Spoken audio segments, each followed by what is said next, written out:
स्वागत है आपका इंग्लिश दुनिया के इस यूट्यूब चैनल पे। मैं हूं शिवम और ये क्लास है ऑक्सफोर्ड जूनियर इंग्लिश ग्रामर की। और आज हम देखने वाले हैं एक्सरसाइज 16 जो कि रिलेटेड है प्रीपोजिशंस चैप्टर से। हम इसे आज सॉल्व करेंगे, तो बने रहिए हमारे साथ और बिल्कुल ध्यान से समझिए क्योंकि ये बहुत ही इम्पोर्टेंट एक्सरसाइज है।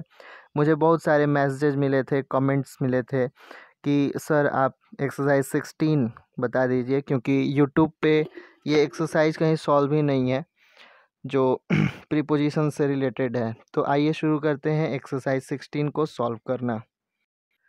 तो ये है हमारे सामने एक्सरसाइज 16 और ये कह रहा है कि encircle the prepositions used in this sentences. Okay, यानी कि हमें ये जो दिए हुए सेंटेंसेज हैं इनमें प्रीपोजिशंस को बताना है कि कहाँ प्रीपोजिशन है, कहाँ नहीं है। ठीक है, तो आइए हम पहला क्वेश्चन देखते हैं। यहाँ कुछ एग्जाम्पल्स भी दिए हैं जिन्हें आप वीडियो पॉज करके पढ़ सकते हैं। हम फर्स्ट क्वेश्चन से शुरू करते हैं। देखिए यहाँ जो फर्स्ट क्वेश्चन है ये कहता है कि he is going to school. तो sorry, he is going to school में प्रीपोजिशन कौन सा है? पहली बात तो ये ध्यान रखें कि प्रीपोजिशन का चैप्टर मैंने पढ़ा दिया था। अगर आपने पढ़ा है तो अच्छी बात है, आपने एक्सरसाइज बनाया है तो भी अच्छी बात है, आप आंसर मिला लीजिए। अगर नहीं बनाया है तो आप एक्सरसाइज को कायदे से समझ लीजिए तब बनाइएगा। यहाँ ध्यान दीजिए कि प्रीपोजिशन हमेशा नाउन या प्रोनाउन के पहले आता है, यानी कि नाउन या प्रोनाउन को फॉलो करता है प्रीपोजिशन। तो ये स्कूल जो है ये नाउन है और ये नाउन है और इसके पहले ये जो टू आप देख रहे हैं ये प्रीपोजिशन है। तो ये फर्स्ट नंबर हो गया, यहाँ टू प्रीपोजिशन है, ये हो गया। लेकिन आप क्योंकि आपने पढ़ा था कि कुछ वर्ड्स जो हैं जिनमें टू, बिटवीन, अबव, अमॉन्गस्ट और इस तरीके के बहुत सारे वर्ड्स आपने पढ़े थे प्रीपोजिशन है। लेकिन सावधान रहिए क्योंकि प्रीपोजिशन जो दिख रहा है पता नहीं, हो सकता है कि वो कंजंक्शन हो, तो इसलिए इससे हमें बचना है। आगे आने वाले सेंटेंसेज ऐसे ही हैं, तो इसको हल्के में लेने की कोशिश बिल्कुल ही ना करें। सोचे भी नहीं कि ये बिल्कुल हल्का है, बिल्कुल कंसेप्चुअल चीज़ें हैं यहाँ। क्वेश्चन नंबर 2 कह रहा है कि I am without a pain. ये तो आसान है क्योंकि विदाउट सीधे सीधे नाउन को फॉलो कर रहा है, तो इसलिए विदाउट ठीक है, प्रीपोजिशन है। क्वेश्चन नंबर 3 कहता है कि which class do you read in. अब यहाँ देखिए, यहाँ ऐसा लगता है कि ये रीड को फॉलो कर रहा है इन, यानी कि हमें पढ़ने पे ऐसा लगेगा कि रीड इन लिख रहा है, यानी कि रीड को फॉलो कर रहा है इन। लेकिन इसके साथ ही आप बिल्कुल ही ध्यान रखिएगा कि इससे रिलेटेड एक रूल हमने प्रीपोजिशन में पढ़ा था। अगर आपको याद नहीं है तो मैं अभी उस रूल को आपको दिखा देता हूँ।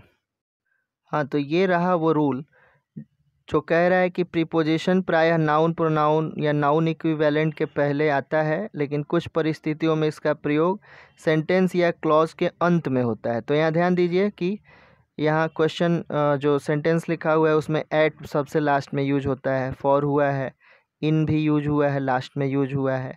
वैसे ही आगे भी कुछ सेंटेंसेस दिए हुए हैं, यहाँ भी आप ध्यान दें कि इन लास्ट में यूज हुआ है, विथ लास्ट में। तो इन सब में कॉमन चीज़ क्या है कि कह रहा है, अब आप कहेंगे सर वर्ब कैसे वर्ब को फॉलो नहीं कर रहा, क्योंकि स्लेप्ट के साथ ही नया है तो वर्ब को फॉलो करना चाहिए हम कहेंगे। और हमने पढ़ा कि प्रीपोजिशन तो नाउन या प्रोनाउन को फॉलो करता है, यहाँ तो वर्ब है तो ये वर्ब को फॉलो कर रहा है इन या फिर विथ आप ये कहेंगे। लेकिन यहाँ ध्यान दीजिए, this is the room I slept इन। ठीक है, यहाँ ये रूम को फॉलो कर रहा है इन। कैसे? ये वही रूम है जिसमें मैं सोता हूँ, रूम के विषय में बात हो रही है, जिसमें मैं सोता हूँ। ठीक है, तो वर्ब को फॉलो नहीं कर रहा, रूम को फॉलो कर रहा है। वैसे I need something to write with, मुझे कुछ चाहिए, समथिंग जिससे मैं लिख सकूँ, जिससे मैं लिख सकूँ। तो यहाँ पे ये प्रीपोजिशन ही है। यहाँ बिल्कुल ही ध्यान रखें कि ये नाउन और प्रोनाउन को ही फॉलो करेगा, वर्ब को फॉलो नहीं करेगा। तो आते हैं अब अगले क्वेश्चन पे।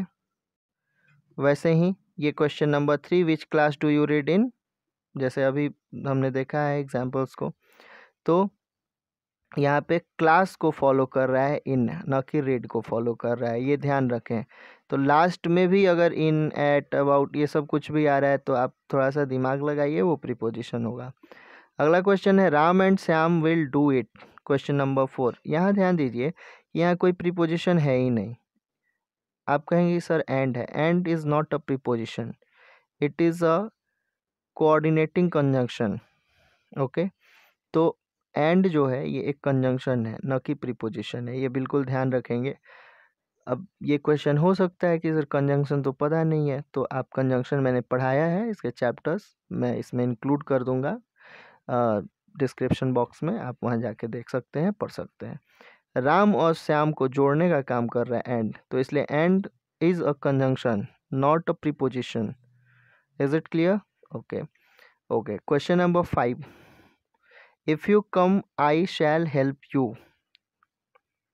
क्वेश्चन नंबर 5, अब यहाँ दिख रहा है कि इफ जो है ये लग रहा है कि वर्ड है प्रीपोजिशन का, लेकिन it is not a preposition, ये एक प्रीपोजिशन नहीं है।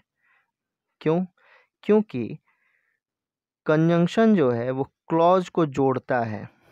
अगर आप ध्यान दें तो यू कम और आई शैल हेल्प यू को जोड़ने का काम इफ कर रहा है कि अगर आप ऐसे समझें, तुम आओगे अगर तो मैं तुम्हारी हेल्प करूंगा। अगर इफ को लाके यहाँ आप रख दें बीच में तो यही ना होगा, यानी क्लॉजेज को जोड़ने का काम इफ कर रहा है, यानी कि इस बात का रिजल्ट इस पे आ रहा है या इस बात का रिजल्ट इस पे आ रहा है, तो इसलिए यहाँ इफ जो है ये क्या है? कंजंक्शन है। It is not a preposition, ये प्रीपोजिशन नहीं है, ये कंजंक्शन है। क्यों? क्योंकि ये नाउन या प्रोनाउन को फॉलो नहीं करता। प्रीपोजिशन नाउन या प्रोनाउन को फॉलो करता है, पोजिशनिंग करता है। इफ कोई फॉलो वॉलो नहीं कर रहा, यहाँ ये सीधे सीधे क्लॉज को जोड़ रहा है, दो क्लॉजेज को जोड़ रहा है।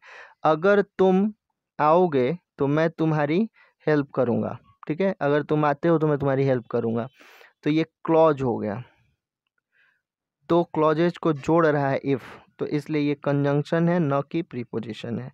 क्वेश्चन नंबर 6 की बात करें तो ये तो सीधे सीधे आप देखें कि इनटू यहाँ दिख रहा है, रिवर को फॉलो कर रहा है, तो इसलिए ये प्रीपोजिशन है। नाउन को जब भी इनटू द रिवर, यानी नदी में, ये मान लीजिए नदी है, अब तालाब जैसा दिख रहा है वो अलग बात है, तो इनटू यानी कि बाहर से आके इसमें कूद गया, ठीक है? तो इनटू का हम यूज करते हैं वहाँ प्रीपोजिशन का, तो यहाँ पे ये इनटू क्या है? प्रीपोजिशन है। क्वेश्चन नंबर 7 जो है दिस इज फ्रॉम रवि, यहाँ भी देखिए नाउन को फॉलो कर रहा है फ्रॉम, और इसलिए ये क्या है? प्रीपोजिशन है।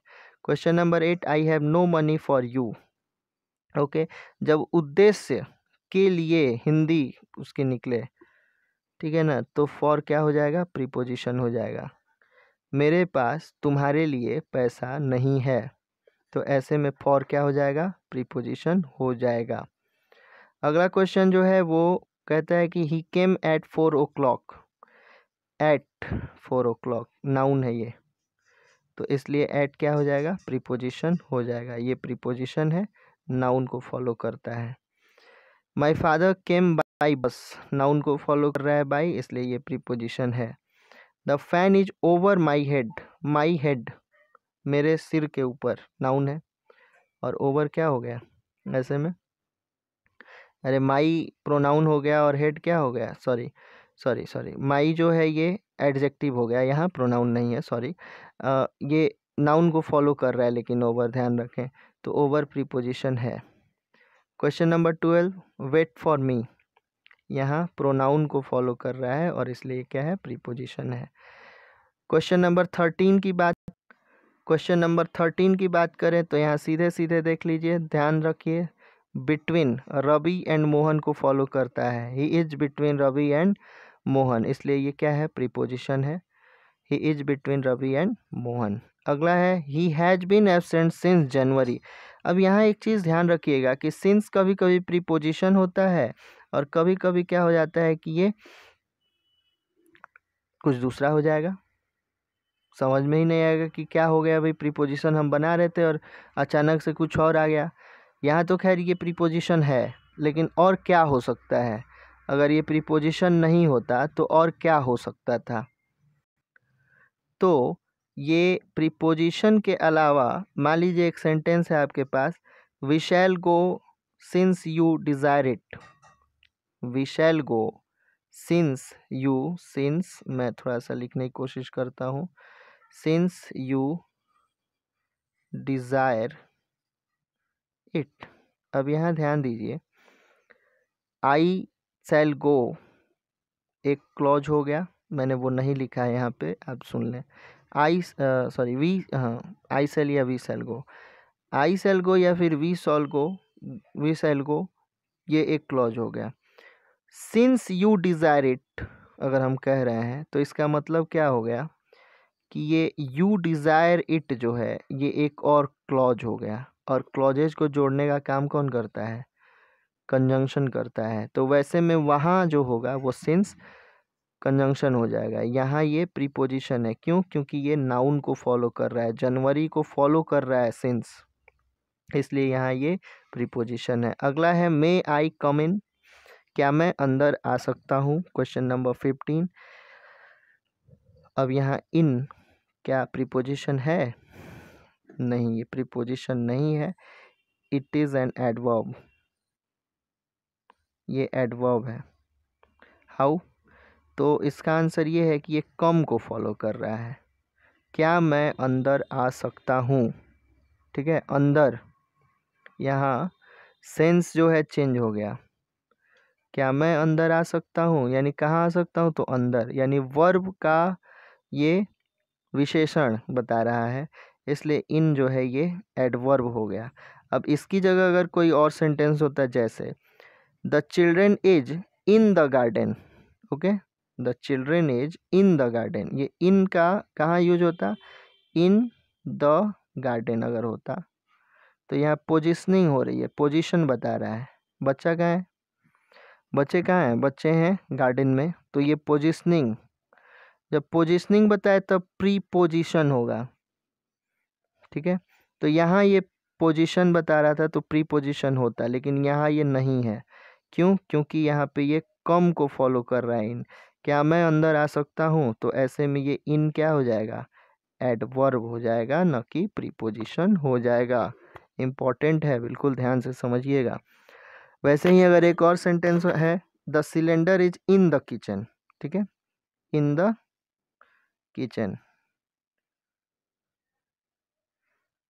अगर ऐसे रहता तो फिर पोजिशनिंग है, सिलेंडर कहाँ है, किचन में है, तो पोजिशनिंग जब भी बताए तो ही प्रीपोजिशन, यहाँ कम को फॉलो कर रहा है, इसलिए यहाँ एडवर्ब है।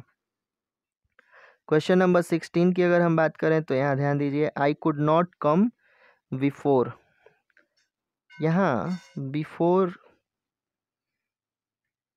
कभी प्रीपोजिशन यूज होता है, कभी एडवर्ब हो जाता है, कभी कंजंक्शन हो जाता है, तो थोड़ा सा ध्यान रखने की ज़रूरत है। यहाँ भी बिफोर क्या है, प्रीपोजिशन नहीं है, यहाँ भी ये एडवर्ब है।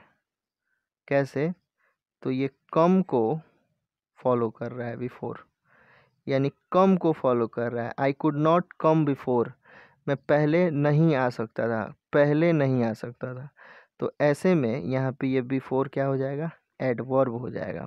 ये बिल्कुल ही ध्यान रखेंगे, ये कम यहाँ ये बिफोर यहाँ एडवर्ब हो जाएगा। मैंने बताया पहले ही कि नाउन या प्रोनाउन को फॉलो करता है प्रीपोजिशन, यहाँ कम को फॉलो कर रहा है, इसलिए ये एडवर्ब हो जाएगा, न कि प्रीपोजिशन, क्योंकि जो एडवर्ब होता है वो वर्ब को फॉलो करता है, जो कि चीज़ यहाँ हो रही है, यहाँ कम को ये फॉलो कर रहा है, इसके बाद कोई नाउन प्रोनाउन तो आ नहीं रहा है, पहले भी नहीं आ रहा, इधर भी नहीं आ रहा, तो ऐसे में ये बिफोर, कोई सेंस ऐसा नहीं लग रहा है जिससे समझ में आए कि नाउन या प्रोनाउन को फॉलो कर रहा है, तो इसीलिए यहाँ पे क्या हो जाएगा, प्रीपोजिशन, बिफोर जो है ये प्रीपोजिशन हो जाएगा। अब इस चीज़ को आप अगले ही सेंटेंस में समझ सकते हैं। देखिए, the poor man was standing before the palace. अब यहाँ देखिए, द पैलेस क्या है, नाउन है, यहाँ कोई नाउन था क्या आगे, नहीं था ना, यहाँ तो द पैलेस है ना, तो इसीलिए बिफोर नाउन को फॉलो कर रहा है, तो जब नाउन को फॉलो कर रहा है तो ये बिफोर क्या हो जाएगा, यहाँ प्रीपोजिशन होगा, लेकिन यहाँ पे ये प्रीपोजिशन नहीं होगा, यहाँ एडवर्ब हो जाएगा। बिल्कुल ही क्लियर रखिएगा, यहाँ ये प्रीपोजिशन होगा। क्यों? क्योंकि ये द पैलेस नाउन है। यहाँ नहीं होगा, क्यों? क्योंकि यहाँ पे नाउन को फॉलो ही नहीं कर रहा, कम को फॉलो कर रहा है। ये आपको बिल्कुल क्लियर होना चाहिए। The poor man was standing before the palace, इसीलिए ये प्रीपोजिशन होगा और ये नहीं होगा क्योंकि यहाँ नाउन को फॉलो नहीं कर रहा है, यहाँ कर रहा है। आइए क्वेश्चन नंबर 18 की बात करें। I have not seen him before. Question number 18, यहाँ भी बिफोर जो है सिन को फॉलो कर रहा है। I have not seen him before, मैंने उसे पहले नहीं देखा। कब नहीं देखा? तो पहले। कब नहीं देखा? पहले नहीं देखा। तो पहले जब नहीं देखा तो इसीलिए ये सिन को फॉलो कर रहा है बिफोर, इसीलिए ये बिफोर भी यहाँ पे क्या हो जाएगा, प्रीपोजिशन नहीं होगा, ये एडवर्ब हो जाएगा। क्योंकि आप हिंदी जब भी लगाइएगा तो आपको खुद समझ में आ जाएगा कि किस चीज़ को फॉलो कर रहा है, अगर आपको हिंदी लगाने आती हो तो। I have not seen him before, मैंने उसे पहले नहीं देखा। ठीक है, देखा है, sorry. I have not seen him before, मैंने उसे पहले नहीं देखा है। तो कब नहीं देखा है? तो पहले। तो इसीलिए सीन को फॉलो कर रहा है बिफोर, और ऐसे में बिफोर जो है ये एडवर्ब हो जाएगा, प्रीपोजिशन नहीं होगा। क्वेश्चन नंबर, ये मैंने अभी पहले भी बताया था। He has been waiting since morning. अब यहाँ सिंस जो है ये मॉर्निंग को फॉलो कर रहा है। मैंने उसे सुबह से नहीं देखा, मैं उसका इंतज़ार सुबह से कर रहा हूँ, मैं उसका इंतज़ार सुबह से कर रहा हूँ। तो यहाँ पे क्या हो जाएगा, मॉर्निंग को फॉलो कर रहा है, इसलिए सिंस क्या हो जाएगा, यहाँ प्रीपोजिशन हो जाएगा। क्वेश्चन नंबर 19, सिंस मॉर्निंग, तो इसलिए ये प्रीपोजिशन हो जाएगा। बात करें 20 की, तो कहता है कि the heavens are above, positioning बताने का काम कर रहा है। स्वर्ग कहाँ है? ऊपर है। तो पोजिशनिंग जब भी बताई जाती है तो प्रीपोजिशन, पोजीशन, प्रीपोजिशन, तो पोजीशन है ही प्रीपोजिशन में, तो पोजिशनिंग जब भी हो तो प्रीपोजिशन होगा।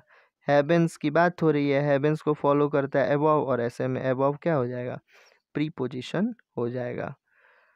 तो इसलिए अबव को हम प्रीपोजिशन कहेंगे, ये क्लियर रखिएगा।